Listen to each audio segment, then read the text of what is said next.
10분 컷. 수업 시간에 5분의 1밖에 안 되는 짧은 시간, 초집중에 적합한 시간. 10분도 안 되니까 일단 한번 제대로 보라니까. 일주일에 10분 투자해서 영혼이 건강해지는 시간. 오늘부터 이름을 바꿔서 성경 탐구 생활 시간이에요. 성경을 읽을 때 오늘은 무슨 일이 일어나는지 알아봅시다. 이 책 두께가 만만치 않잖아요? 그럼에도 지난 2번에 걸쳐서 말했던 것처럼 우리는 성경 읽기를 포기하지 말아야 됩니다. 왜냐? 이 책 안에 구원에 관한 모든 진리와 내가 살아야 하는 이유, 사는 방식까지 포함되어 있기 때문이에요. 성경 읽기 깨작깨작조차 안 하는 사람이 많아요. 그러다가는 큰일 나요. 삼시세끼 밥을 먹지 않으면 처음에는 괜찮겠지. 단식, 투쟁, 용돈, 쟁취, 겜생, 보장, 득템, 인생. 하지만 끝까지 극단적으로 가다 보면 끝이에요. 밥을 안 먹으면 꼴깍해요. 그처럼 성경을 섭취하지 않다 보면 영생이 간당간당해진다니까.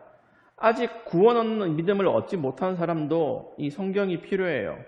이 성경 안에 내가 죄인이라는 사실과 그런 인생이 얼마나 비참한지 들어있거든요. 이런 건 성경 외에 다른 데서 가르쳐주지 않아요. 그러니까 읽으세요. 딴말 하지 말고 하루에 기본 3장. 그러면 이 책을 읽을 때 무슨 일이 일어나는가? 믿는 사람과 믿지 않는 사람 모두에게 어떤 똑같은 사건이 발생하는지 알아볼게요. 방금 발생이라고 했죠. 그때 정말 신비한 일이 일어나기 때문이에요. 성경을 읽으면 첫째, 시야 확보, 머리에 지식이 들어옵니다. 당연한 사실이죠. 만화책을 읽어도 똑같아요. 불경이나 코란, 시경, 서경, 역경을 읽어도 마찬가지예요. 지식이 하나씩 차곡차곡 저장돼요. 성경을 읽는 게 왜 신비한 사건인가요? 성경도 다른 책과 별 다를 바 없네요. 불경이나 도덕경 읽으면 안 되나요? 종교 경전인 건 똑같잖아요. 아무거나 믿으면 되는 거 아니에요? 아닙니다. 앞서 말했지요. 여호와 하나님만이 세상의 유일한 신이에요. 그러나 종교가 곧 신존재 증명은 아니에요. 그 둘은 다른 범주에 속해요. 오직 성경만 하나님이 계시다는 것, 창조주시라는 것, 그분과 인간 사이에 어떤 일이 일어났고 또 세상의 끝에는 무슨 일이 생길지 가르쳐줘요. 그러니까 교회에 단순 출석하는 것과 교회에 와서 성경을 알아가는 건 달라요. 이 둘이 하나가 되어야 하는 거지 교회 출석만으로 안심해서는 안 되는 거예요. 이 세상의 처음과 마지막, 시간이 창조되기 전부터 영원까지 그 사이에 나라는 한 점이 왜 때문에 무슨 이유로 존재하고 있는지 정확하게 짚어주기 때문에 여러분은 성경을 모두 읽어야 됩니다. 그래야 나는 왜 사는가에 대한 답을 얻을 수 있어요. 인생과 세상에 대한 시야가 열려요. 그 이름 바로 지식 습득 단계, 성경을 읽을 때 일어난다는 거 기억하세요. 그런데 정확해야 해요. 지식 발견과 습득은 다르잖아요. 나는 대학에서 철학을 수박 겉핥기식으로 배웠는데 그 수많은 지식들 중에 정작 내가 획득한 건 얼마 되지 않아요.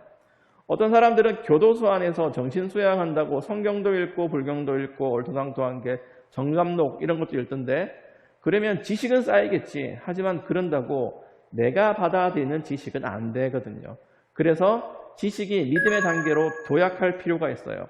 성경의 지식은 과학적이고 합리적으로 타당해서 인정하게 되는 것도 있고 대체 무슨 말인지 복잡한 내용도 있어요. 거기에 더해 똘똘하지만 일단 그런가 보다 하는 것들도 있어요. 소위 기적의 영역이지. 그런 판타지스러운 내용은 삼국유사, 삼국지, 나루토에도 있어. 그래서 같은 성경을 읽어도 어떤 사람은 믿고 어떤 사람은 믿지 않아요. 눈에 보이는 것만 믿겠다는 사람은 성경의 각종 이야기에서 이미 거부감이 들어. 그래서 단순한 성경 읽기, 지식 습득에서부터 성령님께서 개입하시죠. 이게 한 사람의 인격이 완전한 믿음으로 변하는 첫 단계입니다. 지식과 상식이 부서져요. 헐, 어떻게 이런 게 가능하지?를 넘어서서 오, 그렇구나 라고 인정하게 돼요. 2D로만 보던 걸 3D 넘어서 4D로 시청 가능. 입체 시각이 열리는 거예요. 영안이 열린다고 하지. 그래서 첫 단계는 시야 확보. 이건 여러분이 하는 것 같아요? 똑똑한 내가 인정해야 성경이 받아들여지는 영광을 누리나? 도를 아십니까? 도 닦듯이 성경 백독하면 깨달음이 확 올까요? 아니요. 성령께서 지성의 영역을 건드리셔서 믿어지는 겁니다. 믿음이 발생해요. 기억하세요. 기억하세요. 다음, 성경을 읽을 때 일어나는 현상 두 번째, 감성도듬. 성령께서 두뇌를 흔드신 다음에 곧바로 감정 속으로 들어가셔서 군부를 지피시는 거예요. 그래서 성경을 읽어 변화되기 시작하는 사람은 슬퍼져요. 두렵기도 해. 왜? 차갑고 잔인한 현실을 인식하는 거지. 내가 죄인이라는 사실이 그렇게 무섭고 비참할 수가 없어. 믿음은 내가 죄인임을 인정할 때 들어와요. 노아의 홍수, 만나야와 메추라기, 오병이어 같은 것들보다 우선 필요한 지식은 그러니까 내가 죄인이다라는 사실이에요. 이 현실을 인정하는 게 필요하고 이걸 가능케 하는 분이 성령님이시라는 것. 그러니까 여러분이 성경 내용을 의심 없이 믿는다면 이미 신앙의 영역으로 들어선 거예요. 성령님께서 여러분 속에서 큰 일을 시작하신 거죠. 왜 감성이에요? 감성이 뭔가요? 개인의 감성을 줄여서 감성이라고 해요. 믿음은 레알 감성이에요. 나의 믿음과 다른 사람의 믿음이 달라. 가족 중 한 사람이 믿는다고 가족 공유되는 거 아니에요. 내가 믿어야 해요. 여러분은 어쩌면 모를 수도 있어. 부모님이 아니면 선생님들이 누군가 여러분을 아껴주는 사람이 얼마나 여러분을 위해 기도하는지 그 누군가는 여러분을 기억하고 기도하고 있어요. 그런데 그분들이 눈물을 톤 단위로 쏟아내도 여러분의 직접 신앙생활하는 것에 도움이 안 돼요. 오해하지 말아요. 기도가 소용없다는 게 아니에요. 주변 사람들이 왜 여러분을 위해 눈물을 쏟는가 하면 도무지 발전이 안 보이거든. 어떤 친구는 개미 발자국보다 신앙의 진도가 느려요. 아무리 울부짖고 하나님께 매달려도 하나님 아무개 좀 살려주세요. 기도를 해도 믿음을 주세요라고 해도 사춘기가 더 세. 중2병이 천하무적 끝판대장이야. 우리 청소년들은 어떤 친구들은 믿음의 싹이 보이지 않을 때가 잦아요. 그만큼 안타까워서 눈물이 나올 수밖에 없어요. 그런데 그 기도의 대상인 여러분이 싱숭생숭하면 거기서 끝이에요. 선생님의 눈물은 선생님의 것, 나의 메마름은 나의 것이야. 여러분, 그렇게 믿음은 내가 깨닫고 반응해야 하는 것이에요. 그래서 감성이에요. 그걸 위해서 우리들이 여러분을 위해 기도하는 거예요. 그리고 여러분은 은혜로 역사하시는 성령님께 반응해야 해요. 신앙의 촉이 올 때, 어느 날 갑자기 가슴이 짜르르 할 때 기회를 놓치지 마세요. 기억하세요. 기억하세요. 성경을 읽을 때 일어나는 현상 세 번째, 의지가 바뀝니다. 시야 확보 및 이성 파괴, 둘째 감성 폭발, 그 다음에는 당연히 인상 역전이 일어나요. 마음껏 죄짓고 살던 삶을 돌이키려는 생각이 들어요. 아무도 몰랐던 나의 속사람이 복음 안에서 무장해제가 돼. 이래서는 안 되겠다는 위기의식이 생기고 하나님께 대한 목마름이 커져요. 목마른 사슴처럼 이 갈증을 해결 못하면 죽을 것 같아. 그래서 인생의 길과 방향을 재설정하고 오직 한 가지 웨이포인트만 바라보고 따라가게 됩니다. 여기까지가 성경을 읽을 때 우리 안에서 일어나는 변화예요. 기억하세요. 기억하세요. 성령께서 그 일을 주도하시죠. 성령님은 항상 성경을 들고 작업하시는 분이에요. 내가 세 영역으로 나눠서 말했지만 그게 전부 여러분 한 사람 한 사람 안에서 일어날 변화입니다. 간단히 말해서 믿음이 발생하는 현상이에요.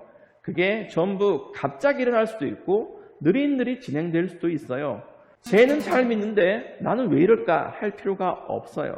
하나님이 원하시는 때에 원하시는 방법으로 언젠가는 일어날 일이니까요. 다만 그때까지 성경 읽기는 멈추지 말아야 한다는 걸 잊지 마세요. 더 나아가서 읽기만 하지 말고 들어야 돼요. 성경 읽기가 왜 힘들어요? 중도하찮은 이유는 무슨 말인지 몰라서이지. 지식의 영역을 넘기가, 첫 단계를 넘기가 그렇게 힘들어서 포기하는 거예요.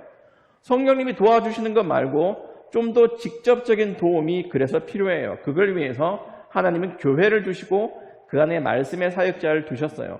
성경을 설교하고 가르치고 성경대로 교회를 다스리시기 위해서 여러분, 성경은 들어야 하는 겁니다.